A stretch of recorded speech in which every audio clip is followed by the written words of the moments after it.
Continuamos con la serie, ¿verdad?, que tenemos de las doctrinas de la gracia, por una instrucción de nuestro pastor Ronnie, quien, ¿verdad?, hoy no está por nacimiento de su bebita. Vamos a tratar de agotar cada una de las doctrinas que nos faltan en una lección, ¿verdad?, para no extenderlo muchísimo. Entonces, vamos a dar algunos principios acerca de estas doctrinas. No vamos a agotar, ¿verdad?, lo que se pueda decir de la justificación por fe, porque más bien eso nos llevaría toda una serie. Pero entonces sí les pido que pongamos mucha atención. Vamos a tratar de extraer al máximo lo que se exponga hoy de la justificación por fe. Obviamente no lo vamos a poder agotar, pero lo que aprendamos, aprendámoslo todo para la gloria de Dios. Dice así, la justificación por fe. Para que sepamos nada más, durante la época de la Reforma, así literalmente miles de personas murieron por defender esta doctrina, renunciando, ¿verdad?, a sus vidas por permanecer creyendo que la salvación, la justificación, la vamos a obtener únicamente por fe. Hubo hasta guerras entre países, ¿verdad?, a causa de este argumento, de esta doctrina. Ahora, ¿por qué tanta controversia? Porque esta doctrina representaba una denuncia de lo que se enseñaba en aquel entonces sobre la salvación. Eso es por el por qué tan drástico esto. A fines del siglo XVI, en Alemania, un monje católico romano de la orden de San Agustín, todos sabemos de quién estamos hablando, ¿eh?, estaba estudiando la carta del apóstol Pablo. Este monje es Martín Lutero. Él estaba estudiando la carta a los romanos porque él era profesor y tenía que exponer la carta a los romanos. Entonces está estudiando Romanos, pero cuando llegaba a un pasaje se le estremecía el corazón y empezaba a temblar. Y ese pasaje es Romanos capítulo 1, versículo 17. Si lo quieren buscar, ese pasaje lo que dice es: porque en el Evangelio la justicia de Dios se revela por fe y para fe, como está escrito, mas el justo por la fe vivirá. Mas el justo por la fe vivirá es una cita de Habacuc, ¿verdad?, que ahora más adelante la vamos a estar viendo. Es Habacuc 2.4, por si la quieren apuntar. Pero ahí Pablo lo que está citando es el Antiguo Testamento para dejar claro el punto de que la justificación es por fe. Pero a Lutero este pasaje le causaba gran temor y le causaba indignación. ¿Pero por qué pasaba eso? Eso era porque él creía que la justicia de Dios que se revela en el Evangelio es la justicia de Dios para castigar al pecador. O sea, cuando Lutero oía la justicia de Dios, se imaginaba un Dios castigador, un Dios que va a aplicar su juicio sobre el pecador, y que la única forma en que una persona podía alcanzar esa fe era siendo justo. Ese era el entendimiento que Lutero tenía. Entonces, cuando él leía en el Evangelio la justicia de Dios se revela por fe y para fe, como está escrito, mas el justo por la fe vivirá. Él ve la justicia de Dios se la entiende como castigo, pero él dice, el único que se puede escapar de ese castigo es el justo. Entonces yo haciéndome justo, puedo escapar del castigo de Dios. Esa era la lógica con la que Lutero leía este pasaje. Lutero era un hombre que tenía gran temor de Dios. Él pasaba horas y horas en el confesionario confesando sus pecados porque sentía que él no era justo. O sea, él se sentía indigno, se sentía injusto. Entonces él lo que le causaba era gran tensión, porque entonces, ¿cómo voy a escapar de la ira de Dios? Que es su justicia, ¿verdad?, que me va a castigar. Estos no eran más que intentos de tratar de ganar su justificación, de ganar su salvación. Porque él sentía que él tenía que ser justo. Y entonces, al limpiarme, al confesar mis pecados, sí era limpio, entonces sí era justo, entonces ya Dios no me va a castigar. Pero nunca lo lograba. ¿Por qué? Porque entonces nunca lograba sentirse limpio. Es más, cuenta la historia de que él terminaba después de esas interminables ahí ratos de confesión, y ya iba saliendo y después se acordaba de algo más y se devolvía todavía a seguir confesando más pecados. Pero no hay duda, dice, que Dios estaba obrando en su vida, porque a pesar de querer trabajar para su propia salvación, se daba cuenta que no era suficiente. Fue en esas circunstancias que la providencia de Dios hizo que le tocara estudiar la carta de Romanos. Luchó con Dios por un tiempo, hasta que un día comprendió el verdadero significado de la cita de Habacuc 2.4: el justo por la fe vivirá. En sus propias palabras llegó a decir lo siguiente, oigan lo que dijo Lutero: antes de comprender estas palabras yo odiaba a Dios. Yo odiaba a Dios porque Él nos asustaba a nosotros pecadores por la ley y por la miseria de nuestra vida. Y no suficiente con eso, todavía empeoraba nuestros temores, nuestros tormentos, por el Evangelio. Entonces para Lutero el Evangelio era un tormento. ¿Por qué? Por la comprensión que él estaba teniendo del Evangelio. Por la comprensión que él estaba teniendo de qué significaba ser justo. Pero entonces dice, comprendí por el Espíritu de Dios las palabras, mas el justo por la fe vivirá. Entonces me sentí como nacido de nuevo. Como un hombre nuevo, entré por puertas abiertas directamente al paraíso de Dios. Ya cuando Lutero entiende, ¿y qué ahora qué fue lo que entendió Lutero? ¿Por qué él lo leía de una forma y por qué ahora lo entiende de otra forma? Eso es lo que quiero que esta noche nos quede claro a nosotros. ¿Cómo tenemos que entender ese justo que va a vivir por la fe? ¿Cómo llega a ser justo? Lutero intentaba ser justo y no se sentía justo. Pero lo estaba intentando con sus fuerzas. Él estaba queriendo ganar esa justicia. ¿A través de qué? A través de sus obras. ¿A través de qué? A través del cumplimiento de la ley. Porque ahora vamos a ver qué es esa justicia.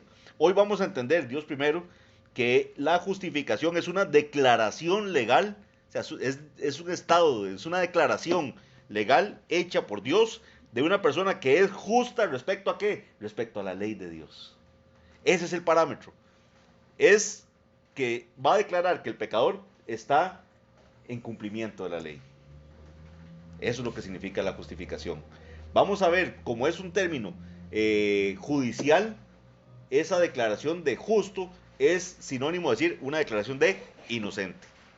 Cuando a un reo, cuando a un preso lo están juzgando por quebrantar ¿qué? La ley.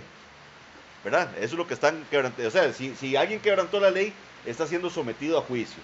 Entonces tengamos la imagen de un juez que va a declarar si ese reo, si ese preso o ese infractor incumplió o no incumplió la ley. Entonces la ley de Dios, estos mandamientos preciosos que el Señor dejó, van a ser el estándar que el Señor va a tener para ver si una persona cumplió o no cumplió esa ley. Pero vamos a ver cómo el Señor nos va a declarar justos a nosotros. O sea, nos va a declarar inocentes a través de ese estándar de la ley. Vean qué interesante es. Es una declaración hecha por Dios respecto de una persona en cuanto a la ley de Dios. A causa de la justificación perfecta de Cristo concedida a las personas por medio de la fe en Cristo. Vamos a ver cómo la única posibilidad de que a mí me declaren justo, o sea, inocente, en cuanto al quebrantamiento de la ley, es porque me imputen a mí, porque me aplican a mí la justicia de Cristo. Cristo cumplió perfectamente la ley. Entonces, Dios nos ve a nosotros en Cristo. Es la única forma que podemos ser justos. Y eso fue lo que entendió Lutero. Que esa justicia era una justicia que no era de él. Era una justicia que le era aplicada por Dios. Una declaración hecha por Dios.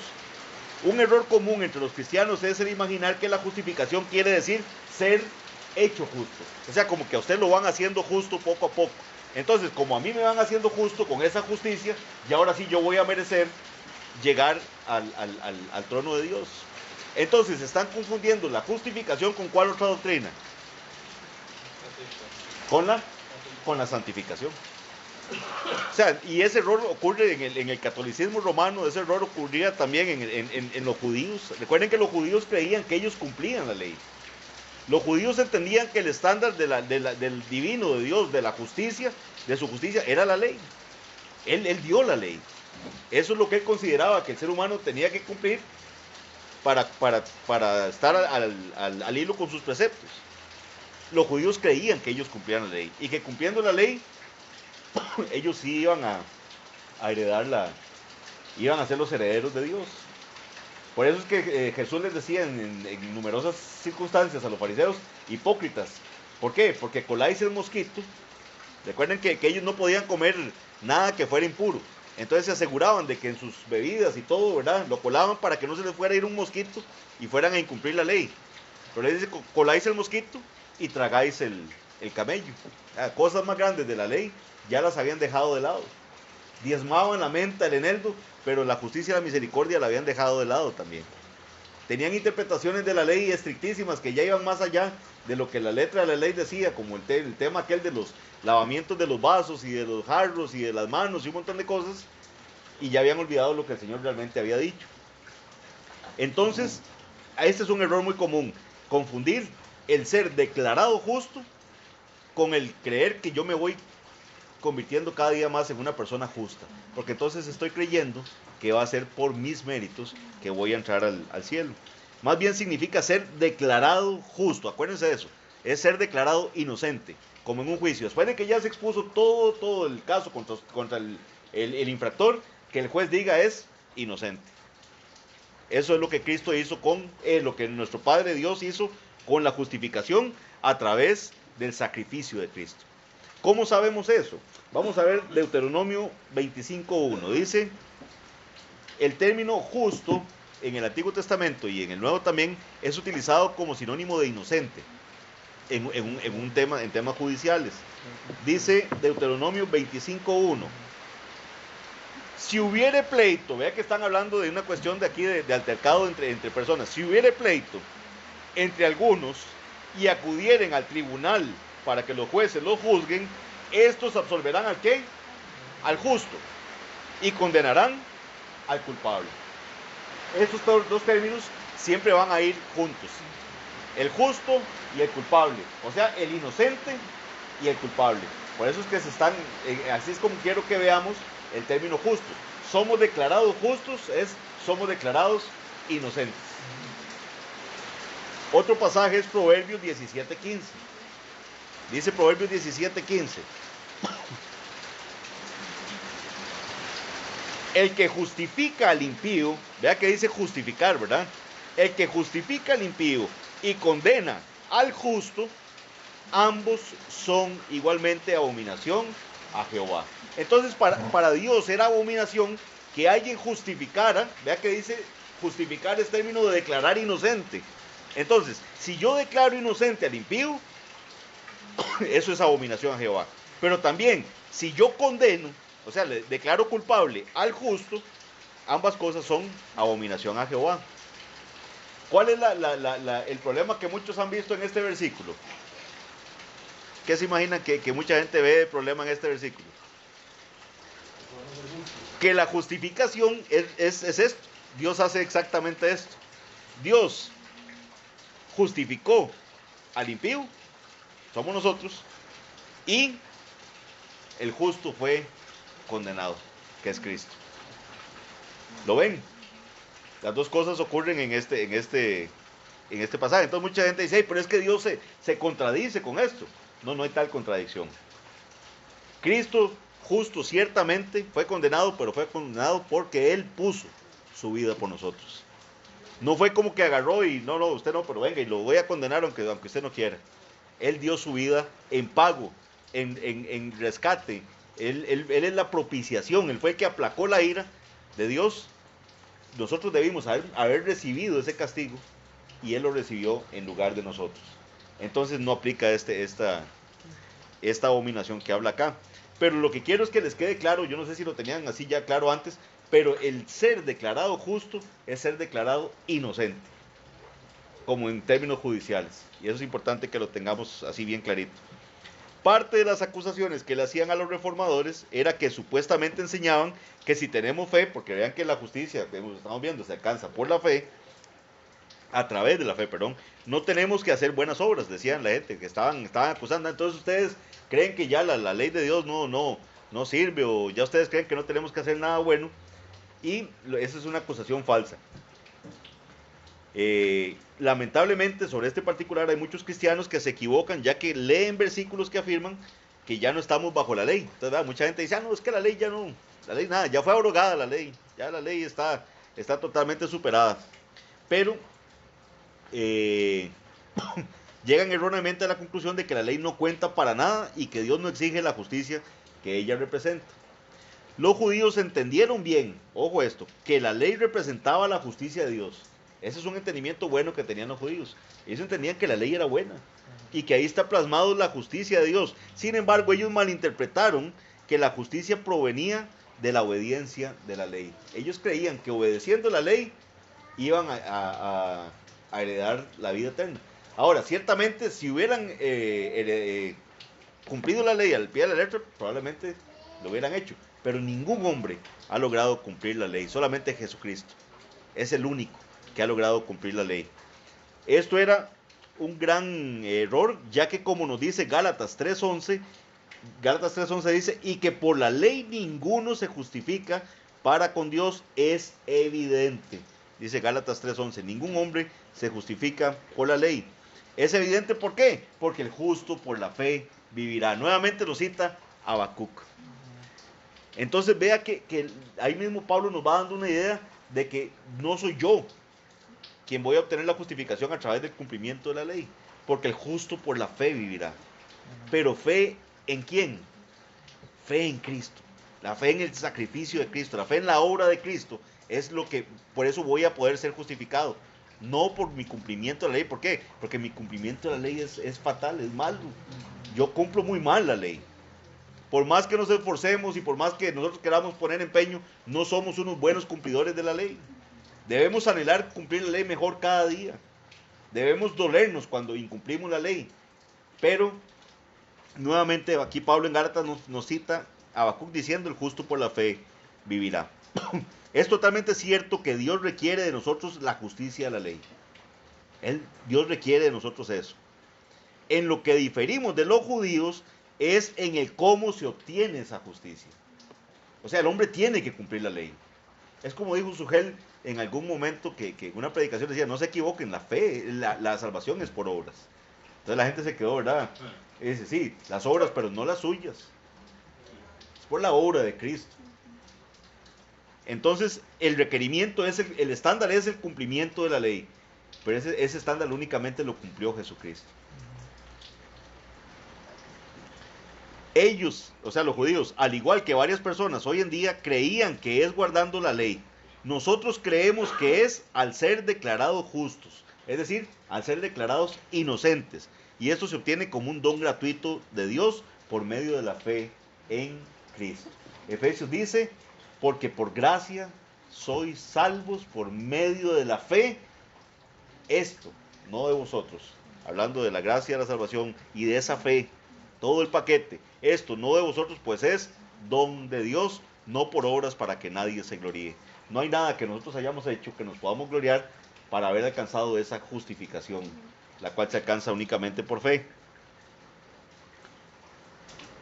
La ley es la norma de la justicia, también eso guárdenlo aquí. Sin la ley no habría pecado. O sea, si no tuviéramos la ley, si fuera como dicen muchos, que la ley ya no está vigente, que la ley ya, como predica gente como Andy Stanley hoy en día, que dicen que ya usted no tiene que cumplir el Antiguo Testamento, no tiene que ni siquiera leer el Nuevo Testamento, que los 10 mandamientos no están vigentes, así lo dice abiertamente.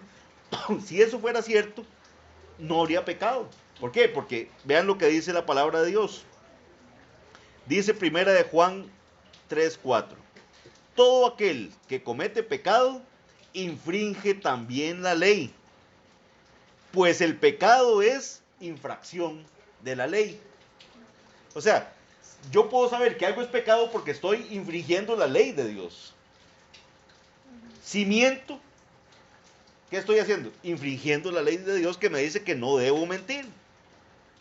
Si cometo adulterio, estoy infringiendo la ley de Dios. Si respeto el día del Señor, ¿qué estoy haciendo? Estoy infringiendo la ley de Dios. Entonces, la ley está vigente. Pero nosotros no somos justificados por el cumplimiento de la ley. Somos justificados por la fe en Cristo, que fue el único que ha cumplido la ley. ¿Entienden? Y ese cumplimiento perfecto de la ley de Cristo es lo que nos imputa a nosotros, Dios, para decir que somos justos. Él nos ve a nosotros a través de Cristo, en nuestra unión con Cristo. Ahora bien, el hombre no es capaz de cumplir con los estándares de Dios para ser justificado por el cumplimiento de la ley. Como dijo Pablo en Romanos 8:7, por cuanto los designios de la carne, dice, son enemistad contra Dios, porque no se sujetan a la ley de Dios. O sea, los designios de la carne no se sujetan a la de Dios, pero dice, ni tampoco pueden. O sea, ni siquiera, o sea, no es ni siquiera que no solo no quiere, sino que no puede. Ya es una cuestión de facultad. No está facultado el hombre para cumplir los designios de la ley.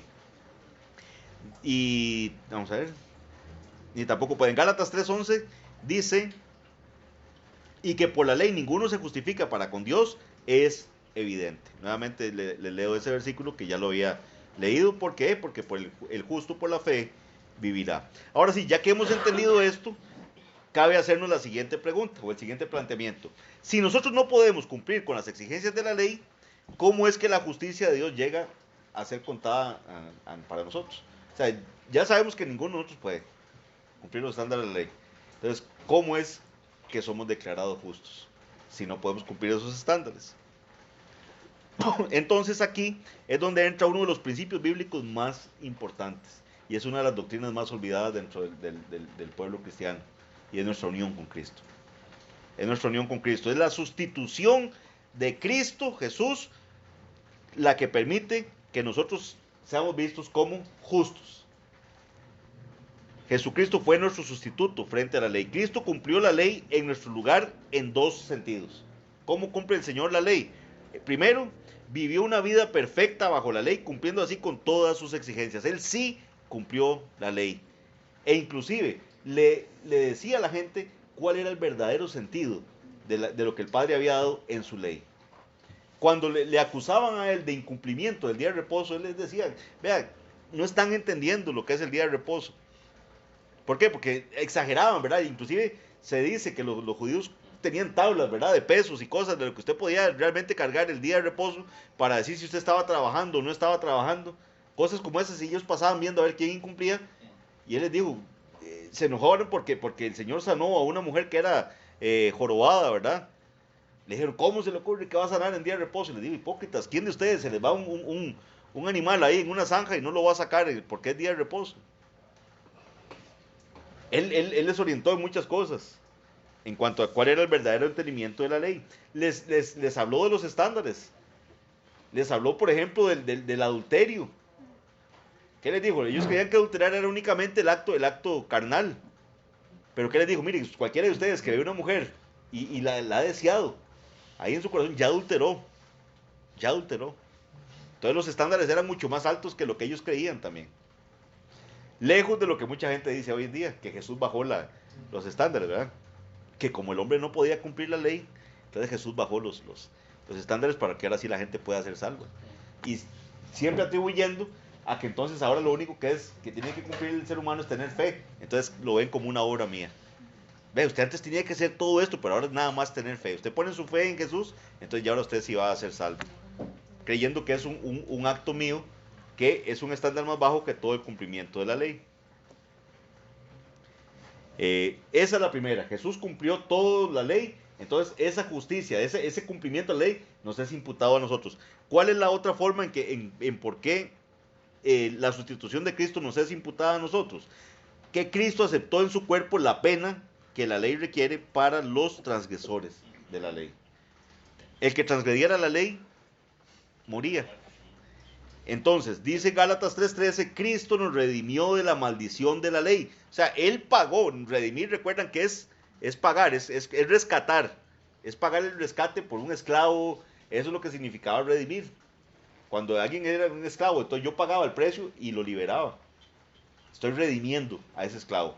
Entonces este versículo lo que nos está diciendo es que Cristo nos redimió de la maldición de la ley. ¿Cómo? Hecho por nosotros maldición. Porque está escrito, maldito todo aquel que es colgado en un madero. Entonces la maldición que nos correspondía a nosotros, el pago que nos correspondía por la transgresión de la ley, cayó sobre Cristo. Decía un profesor del curso que estamos llevando algunos los domingos, Larry Trotter, que él decía que entonces por eso es justo el perdón de Dios para con nosotros. ¿Por qué? Porque el pago ya fue realizado. El pago de nuestro pecado ya cayó sobre Cristo. Por eso es que es justo el perdón de los pecadores que han puesto la fe en Cristo, porque ya ese pago fue realizado. Vean qué interesante eso. Para ir finalizando, ¿verdad? Debemos aclarar que la justificación tampoco es una recompensa por la fe, que ese es un mal enfoque que mucha gente da. Ah, mire, como Sonia tuvo fe, entonces qué bueno, la voy a recompensar ahora sí con la justificación, porque ella puso su fe en Dios. Entonces volvemos al enfoque de que yo soy el que estoy haciendo algo para obtener la justificación. Recuerden cuando me tocó predicar hace unos domingos, ¿verdad? Cuando veíamos el caso de Abraham, el mismo pasaje dice, entonces, ¿de qué? No hay de qué gloriarse. no hay de qué gloriarse. ¿Por qué? Porque todo es don de Dios. Si a Abraham le hubiese sido contado eso por obra, entonces no habría de qué gloriarse. Si eso fue una obra de Abraham, entonces era un pago lo que Dios estaba haciendo de una obra que él hizo. Pero lo que hizo fue que su fe le fue contada por justicia. Entonces no es una recompensa por nuestra fe, ya que es Dios quien nos da esa fe por gracia al momento de la regeneración, es decir, el nuevo nacimiento. Recordemos que antes de Cristo, pecadores, injustos, ¿por qué? Porque la Biblia nos dice que no hay justo, ni aún uno. No hay quien haga lo bueno, no hay quien busque a Dios. Entonces yo no tenía deseo de buscar a Dios. Mi deseo de Cristo va a ser únicamente a partir del momento en que viene la regeneración, en ese nuevo nacimiento. Entonces es don de Dios. Tan es así, y este es uno de los puntos, ¿verdad?, que nos debaten en el entendimiento reformado. Nuestra confesión de fe claramente establece este punto en el párrafo 1, capítulo 20, diciendo lo siguiente, oigan, habiendo sido quebrantado el pacto de obras por el pecado, y habiéndose vuelto inútil para dar vida, que estamos hablando de Adán, ¿verdad?, cuando ya quebrantó el pacto de obras. ¿Cuál era el pacto de obras con Adán? Eso es. No comer del fruto del árbol de la ciencia, el bien y el mal, y haciendo eso viviría. Y si comía, moriría. Ahí está el pacto de obras. Entonces, habiendo sido quebrantado, agradó a Dios dar la promesa de Cristo, la simiente de la mujer. Ahí está Cristo prometido, ¿verdad? Como el medio para llamar a los escogidos y engendrar en ellos la fe y el arrepentimiento. Así lo entienden nuestros hermanos que redactaron la confesión de fe. Dios engendra en el corazón del hombre esa fe y ese arrepentimiento. Pero ese es texto, ¿verdad? Autor y consumador. Sí, Él es el autor y el consumador de la fe. Dice, también debemos distinguir la diferencia entre la justificación y la santificación. Este es un poquito lo que tocamos atrás. Esto es muy importante entenderlo. Es muy importante entenderlo, ¿por qué? Porque inclusive estoy seguro que en nuestra iglesia hay gente que tiene mal este entendimiento. La santificación es un proceso que dura toda la vida. Desde el momento en que venimos a Cristo hasta el momento que partimos de este mundo, el Señor va a ir, la obra que comenzó en nosotros la perfeccionará hasta el día de Jesucristo. Pablo mismo decía, no es que yo pretenda haberlo alcanzado ya, ni que ya sea perfecto, pero una cosa hago, dice, extendiéndome olvidando lo que queda atrás y extendiéndome a lo que está adelante, prosigo a la meta, al premio, el supremo llamamiento. Eso es lo que Pablo decía, es una carrera, vamos ahí, corriendo con paciencia la carrera que tenemos por delante, puesto los ojos en Jesús, el autor y consumador de la fe. Pero entonces la santificación es un proceso que dura toda la vida y varía entre los cristianos. Pero la justificación no es un proceso. La justificación no es un proceso. Es un acto divino hecho una vez y para siempre. En el creyente al momento de su conversión a Cristo, y nunca puede cambiar ni variar. Esto es obvio, ¿por qué? Porque la justicia perfecta de Cristo es la base de la justificación. ¿Por qué me justifican a mí? Por la justicia de Cristo. O sea, no hay nada en usted que Dios diga, mira, sí, Eric, voy a justificar a Eric, lo que no. Yo justifico a Eric por gracia. Y le voy a aplicar la justicia de Cristo. ¿Por qué? Porque él creyó por fe. Que sí, que era Entonces dice, y nunca puede cambiar ni variar. Entonces, ¿por qué? Porque la justicia de Cristo es perfecta. Esa es la base de la justificación. Y la justicia de Cristo nunca cambia. Siempre va a ser la misma. Por eso algunos cristianos sienten inseguridad respecto a su aceptación frente a Dios. ¿Por qué? Porque si usted confunde la justificación con la santificación, entonces va a haber días que usted se siente indigno. Entonces, ya yo los que piensan que perdieron la salvación, ¿verdad? Porque yo... Entonces, ahí está el problema de tener ese mal entendimiento. Es porque confunden la diferencia existente entre santificación y justificación. Imaginan que su aceptación con Dios se basa en su nivel de santificación. Y eso está mal. Oigan esto que dijo Spurgeon con respecto a Habacuc 2.4. Esto lo predicó en 1883. Y dijo lo siguiente. ¿Por qué Habacuc 2.4? Porque es lo que Pablo cita en Romanos 1.7, que es el versículo que leyó Martín Lutero, que él citó y dice, ahora sí ya entendí. ya entendí pues, ya, que no era mi justificación lo que está hablando ahí, hecha por yo tratando de hacerme justo, sino Dios declarándome justo.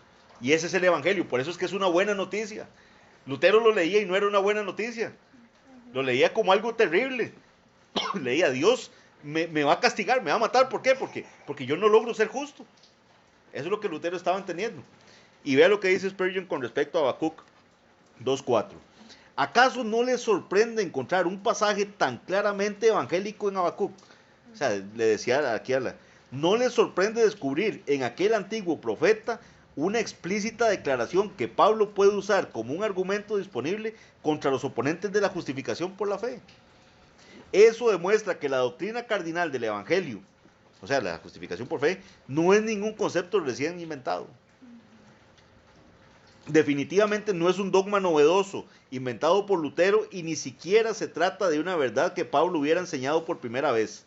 Este hecho ha sido establecido en todas las épocas y por tanto lo encontramos aquí entre las cosas antiguas como una lámpara que había de alumbrar las tinieblas que pendían sobre Israel antes de la venida del Señor. El evangelio de Habacuc es el evangelio de nuestro Señor Jesucristo. El don del Espíritu Santo proyectó una luz más brillante sobre esa verdad, pero en todas las épocas el camino de salvación ha sido único y ha sido el mismo. Eso es algo que tenemos que tener clarísimo. Todos los creyentes de todas las épocas se han salvado por poner su fe en el Mesías. Abraham vio mi día, dice Cristo, y se gozó. Tenían puesta la mirada en la promesa que les había sido dada. Nadie ha sido salvado jamás por sus buenas obras. Y ese es un pésimo entendimiento que tienen muchas personas que creen en el dispensacionalismo. Creen que muchos creyentes, sobre todo los del Antiguo Testamento, se salvaban por el cumplimiento de la ley. Y ya vemos que nadie cumplía la ley. O sea, no hay un solo ser humano que pueda ser digno de decir, sí, este se salvó porque cumplió la ley perfectamente. Solo Cristo hizo eso. Y solamente la justicia de Cristo nos puede ser imputada. La manera por la cual los justos han vivido ha sido siempre la ruta de la fe. No ha habido ni el más mínimo avance respecto a esta verdad. Está establecida y es inconmutable. Y es por siempre la misma como el Dios que la declaró. En todo momento y en todas partes el Evangelio es y tiene que ser perdurablemente el mismo. Jesucristo es el mismo ayer y hoy y por los siglos. Cierro diciendo que a través de la fe en Jesucristo como el sacrificio perfecto de Dios es que podemos ser justificados delante de Él, nada más. Es el único camino de salvación. Es únicamente por causa de la muerte de Cristo en la cruz y de su resurrección en el tercer día que un pecador perdido que merece el infierno puede ser reconciliado con un Dios santo.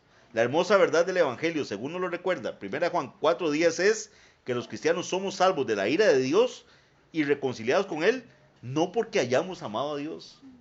Dice, sino porque Él nos amó a nosotros y envió a su Hijo en propiciación por nuestros pecados. Es la única forma en que nosotros podíamos ser salvos de esa ira. Entonces, mis hermanos, que nos quede claros estos conceptos de la justificación. No confundamos justificación con santificación y entendamos para que siempre les quede claro, es la declaración de inocente. A través de Cristo, Dios me declaró inocente y me va a seguir viendo inocente hasta el final. Nunca voy a ser más inocente o menos inocente. Soy inocente por la obra de Cristo. Amén. Vamos a orar. Padre bendito, Señor, te damos las gracias. Padre, permite que queden claros la mayoría de los conceptos que hemos visto, Señor. Es muy poco lo que se ha expuesto, Señor, con respecto a una doctrina tan grande y tan hermosa. Pero, Padre, permite que tengamos claridad en cuanto a ella.